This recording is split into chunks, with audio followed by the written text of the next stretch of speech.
Oh, Father dear, I often hear you speak of Erin's Isle. Her lofty scenes, her valleys green. Oh, if I'm talking too much. Not at all. Because it's the Irish in me, you see. I do talk a lot.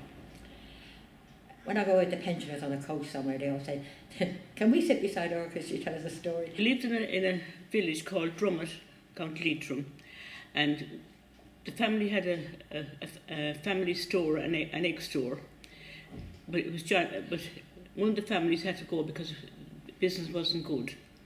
So my dad had already been to London before the war, so he decided that we would all go to London. But to get work, because there was no work in Ireland for everyone. How did that? My sister got the job. I think it was a Saturday week, but I'm sure it was because we went to the dance that night after coming over. There was no work. And then somebody gave my friend and I, Meg, a job in the shop, in the storeroom, which was 12 and 6 a week. So we thought, no, we could do better than that. And we were only 17, but we saw an advert in the Universe, which is the Catholic paper. And we applied for his job. And it was in Ilford. As she was going to work as a nanny next door. And I had the mother and one of the sons in the house I was in. We got the jobs anyway. Well, we had to come because of the wooden leg. We all came to London because my dad couldn't get work in Dublin. He only had, like little odd jobs. And the sad thing was, he played football for Ireland at least once, and before he lost his leg. Cleaning. Ward orderly. Well, no, there was orderlies as well. We were just cleaning wards. In a hospital? In the hospital, yeah. University College Hospital. It was great. And I thought, I have nothing to lose, sure, I'll go to London. Basically, I woke up in London with my rucksack of paraphernalia and clothes and bits and bobs. And I woke up the next morning, literally with my head out to here. I'd totally swollen up overnight. And my eyes were all kind of puffy and closed. And it was just the fear then that hit me. No, it was like an adventure to me, but my older sister, she cried all the way on the boat. She didn't want to come. She cried the whole way to London. Didn't want to come at all.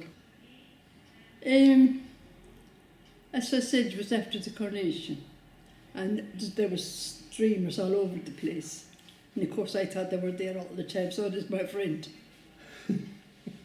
I thought, this is dark. Walking from Euston to the hostel where we worked, but where we stayed. But there was a hostel there for us, and it was lovely. Yeah, we've all been here since 1962. We arrived on the day Princess Margaret got married. Oh. And I was thinking, I'm 14 and I hated the place already, because when you're 14 and you're taken away from all your teenage friends, it's not good. The area where I first came to live permanently in London was Kilburn. So that was like you could have been in Galway or Limerick or Dublin, as Kilburn was at that time, or certainly that's what it felt to me. It was just Irish, It's like you had your Irish. All the bars were Irish. You had your cafes that served good Irish food, and the shops all seemed to stock Irish products, and it was all sort of guys who were working in construction, or certainly seemed to be that way. You have ideas about these distant shores, and the distant shores become a crucible for all of the hopes and dreams and aspirations that you have. Because even however slight the physical baggage that you might bring with you, you bring a lot of this ephemeral kind of baggage with you. And the stakes are high, I think. And I was a club up the up near the palace, near the special club, and we used to work in the catering department. And I was going on the bus and I had a coat, just one button here, and I thought it was really cold. When I got to work, I realised that I only had no skirt on me. I just had a jumper and my slip, a petticoat like, and they had to lend me an overall to come home with. I mean, you were getting up in the morning, you would try not to wake the children up, you go up, you were out, leave the house at 5 o'clock. You know, so it was dark, I couldn't turn the lights on. So that's it, I went to work and everyone on the bus was looking at me, and I was saying, what are they looking at? Well, I don't know what I was expecting, but I quite liked it, like, you know, it was different, and the buses and that, like, you know, like the traffic, getting on the buses and travelling, you know, in the buses, and, you know, because never had, we had little buses, like, you know, or we had, if we had to get anywhere, we had to go on the narrow gauge. You know the narrow gauge, yeah. Yeah. And because you go to, you know, to get somewhere that we didn't, you know, and that was a, you know, big thing. The buses were great, like, you know, lovely big double-decker buses we'd never seen before, like. Well, I used to go to the pub, I'd rather have the bingo, but I used to go to the pub with my husband because he liked to drink, and I used to have a Coke. My memories of bidding mulligans was that you always got your drinks served in plastic glasses, you know, for obvious reasons, you know, because there was, I wouldn't say always, but quite a lot of the time it'd kick off in there, you know. And we were practically next door to the police station in Hammersmith. But they used to say, they never give us any trouble, those Irish. But they never, no, good, yeah. We made our own time. You had to make your own.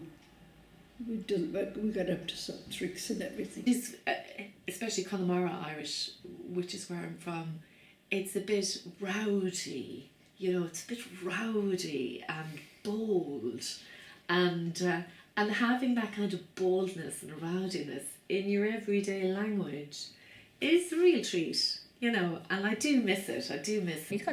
He had the artificial leg on, and it was like he wore this one, the old one in the week, and he wore a new one on a Sunday, like they did in Ireland. You know, they wore the best coat on a Sunday, and it went away to the pawn till next Saturday. We went to what do you call it? Highbury used to be called. It's up where, you know, the football places, but there was a big club there. So that's where we used to go every Saturday night. We went to an Irish dance. Well, we went to a Cayley, and we'd been over in England a year, so we were kind of different, I suppose. And we went to the dance, and we met friends of ours that we used to dance with, Eddie Wells, and he was a great jiver. I was jiving with him, and a man came over and tapped us on the shoulder, and he said, "No jiving in here. This is a Cayley. If you don't want to stop your jiving," he said, "you can go out and go home." But I remember my sister. She used to have false boobies. Yeah. And we went to the dance, and the next thing the lads was kicking this around the floor. I had fell out. She spent the rest of the evening in the ladies' toilet. She was afraid to come out. Oh, there were 10. You could write a book. Terrible. My granddad, my mum's dad, was an electrician on the Titanic, and there was a few electricians on the Titanic, you know, working, and he had to pretend he was Protestant to get the job. Down in where the Titanic was built, you know, Belfast or whatever. Anyway, eventually he decided not to go last minute because she was always not well, and she had my Uncle Johnny in 1912. The Titanic sailed off, and she had Uncle Johnny in 1912. So there you go. So if my Uncle Johnny would have been born, you know, he would have been born, but the rest of us wouldn't, because my mum came next a few years later. You'd see my mum Jane, she came a few years later, and of course the Titanic went down, and we're all here now. There's loads of us. There's about 25 of us all spread over to, you know, Dublin, you name it. It was completely different. Like, I mean, we were in a little village, like, you know, and it was just, you know, kind of out of our jurisdiction, really. But we got to like it and that, and there we stayed in Bermondsey for all that time. I Then remember when we were looking for the rooms, it said the boards, you should go to the newsagent where they have the boards up for you. And no Irish need apply. It was well known and well written. No dogs, no animals, and no Irish. So we were in the same category as the animals. Yeah, it's true.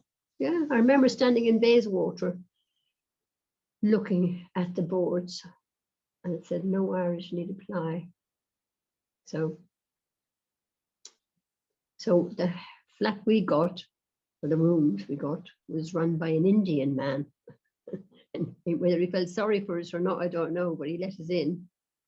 We were quite happy there. How I ended up in Kilburn, I managed to get an address of a cousin of mine who had moved to London the previous year.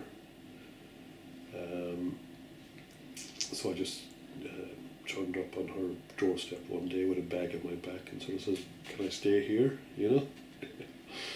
And she was very kind and let me keep on her sofa for a couple of months until I got myself sorted out. But this lady had no knowledge I was coming or anything like that. You know what I mean? I just literally pressed her doorbell one morning about 7 o'clock in the morning, and there I was. And I didn't even know this girl particularly well. You know what I mean? We had gone to the same secondary school for a few years. She was the year beneath me at school. But yeah, it was just a thing of getting out of Ireland, just to be independent, have my own money. I think I always think about places in terms of noise, like sound. And where I was staying, it could be very noisy. It was just off Holloway Road, Archway, classic Irish, well, certainly in terms of historically a big Irish draw. But it was kind of sound and lights as well too, like all the lights. When I think about those first few months, it's always in terms of, because it was the end of September, and so you have the dying of the light in one way, the dying of the natural light, and then you have this the artificial light kind of growing in intensity, and so light is dying in one way, and yet it is burgeoning in another. I wasn't walking. My husband was driving a machine on the buildings. I didn't walk when the kids were small. Well, I used to do early morning cleaning, and cleaning in the evening, in banks and that, And I used to go shopping down at the Elephant, and I see the sign outside this place saying free house, or everything was free. I went in one door and it was a pub, and I had to go out the next door because I had 2 kids with me. But I really thought everything was free in it, because it says free house. 3 sisters and myself, my mum and dad. He knew he could get work at the time, like, because his sister-in-law and brother-in-law had a pub in London Road in Elephant and Castle, so he knew he'd be able to, when we came to London, that's where we stayed for so long. Then we looked for a family flat, but we couldn't get one. The only one we could get was a business, a cafe in Grange Road, Bermondsey, and they took that. They had no idea how to run a cafe or nothing. They just took it. So I would see these guys that would have emigrated to London, and they would come back, and they all seemed to have loads of money with them, and hiring flash cars, and they were in the pub, and they were drinking and buying rounds for everyone, and part of me believed that was it. You know what I mean? You just had to go to London, and you were going to be rich. You know what I mean? That was it. You just had to turn up here and your wallet filled up. Incredibly naive. So it took me a little while to get myself, into a place where I realised, well, you have to actually work for a living. It sounds absolutely bonkers now, but that was the way I thought. £12 a month or something. £12 a month. And was that with your lodgings taken out of it? Yes, I suppose so. Yeah. Yeah. I know we were broke all the time. And there was a girl there, and she was the kitty that borrowed the money. And we worked in the factory. Dirty job. They used to give us bits of machinery to clean after they came out of the machines. So, and it was about £6 a week. So we used to pay £2 each for the room, and I used to send home 10 shillings. So it didn't need you much to have a good time on. I didn't have any contacts at all, but my cousin that I came to stay with did tell me that in Cricklewood, which is just sort of up the A5 from Kilburn, there was a pub there called the Crown, and a cafe that was on Chichiley Road, which is almost across the road from the Crown, and that people queued up there in the morning, and you'd have guys coming up looking for labourers just casually for, you know, maybe a day's work, a couple of days' work, a week's work, maybe a couple of weeks' work, you know. So that was it.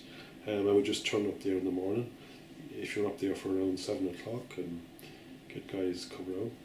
I had no special skills, you know what I mean. I was just term I heard a hairy-arsed labourer, you know what I mean. That's all I had to offer anyone, you know. So yeah, that's how I got into that's how I found work initially. I worked in the factory. When we worked in the factory, there was lots of Irish people there. They're everywhere. And it was lovely. It was two sisters that we got to know. And you felt at home. You felt at home with them. You know, you didn't have to pretend you were someone else. So it was good.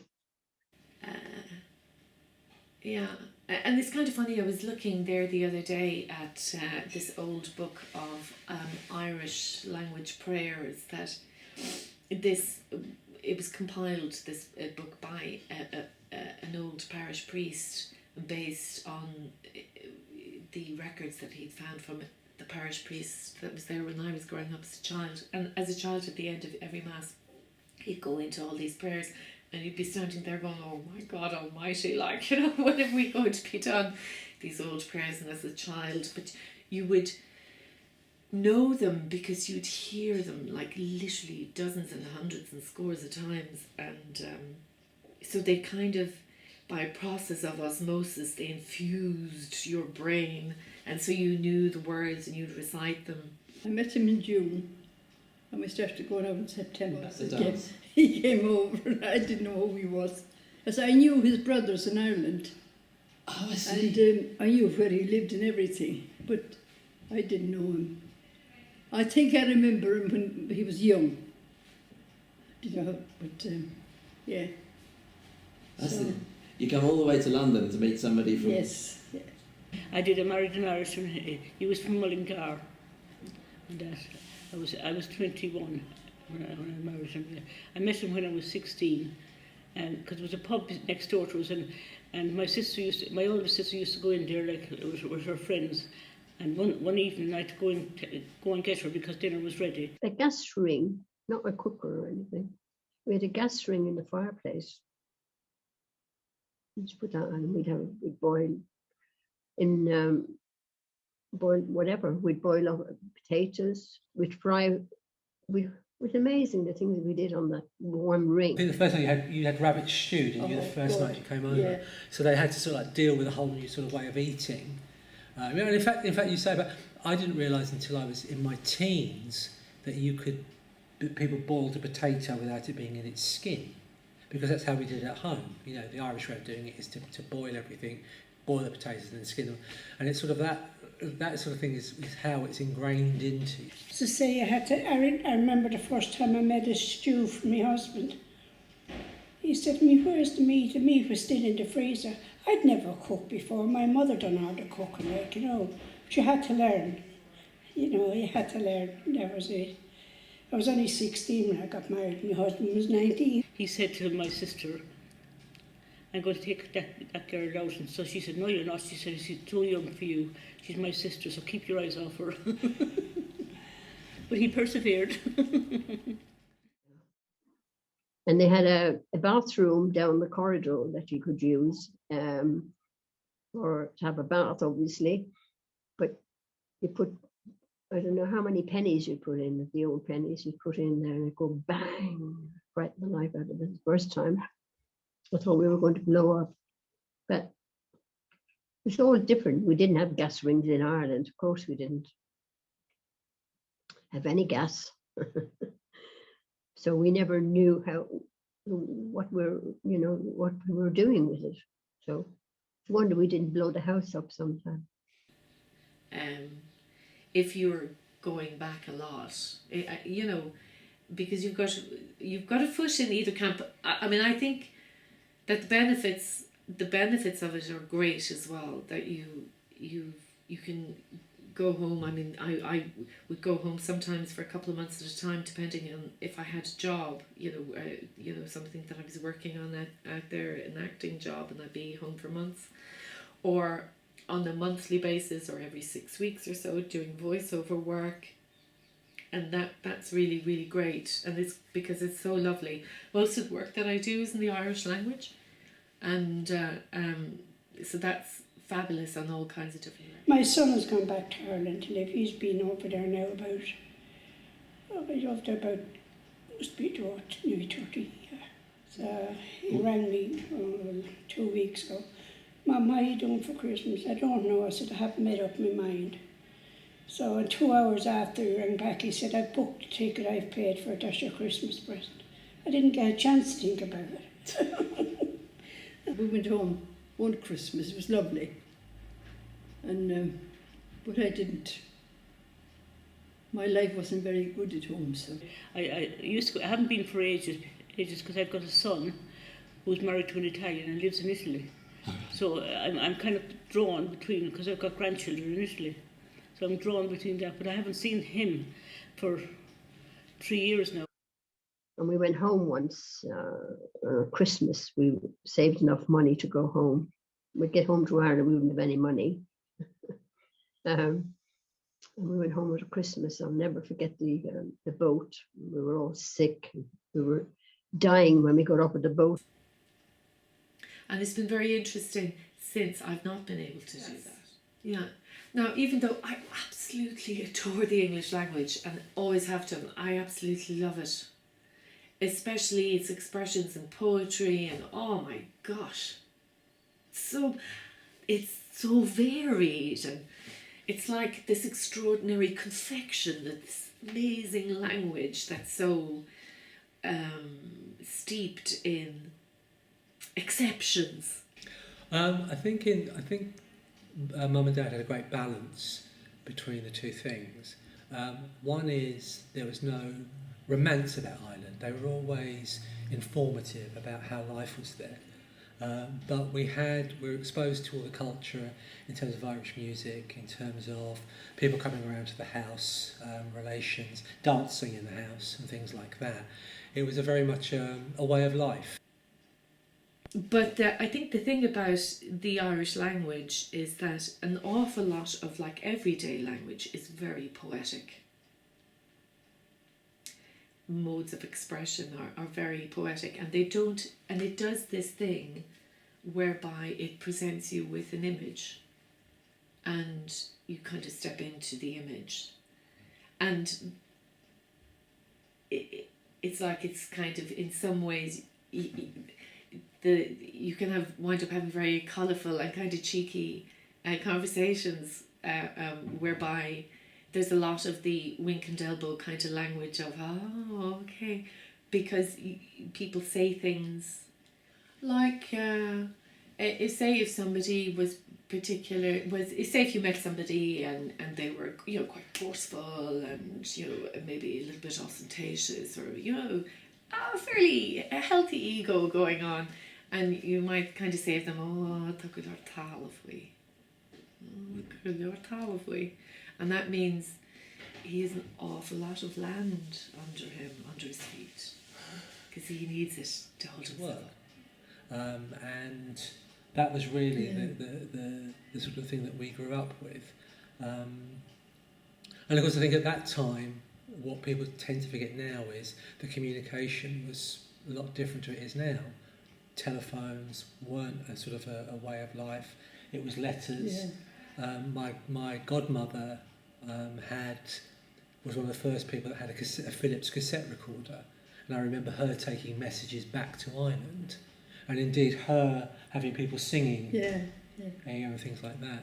So in terms of the sort of the way of it, we were always, it was never shielded from us, but we felt like we were Irish, first generation Irish, and it was a very positive thing.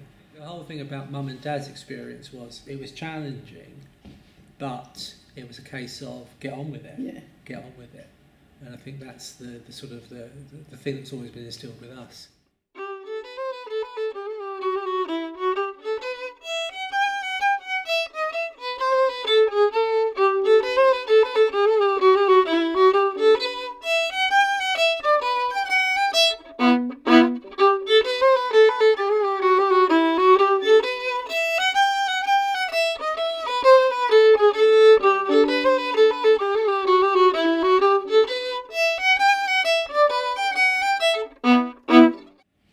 Any other stories you can remember from?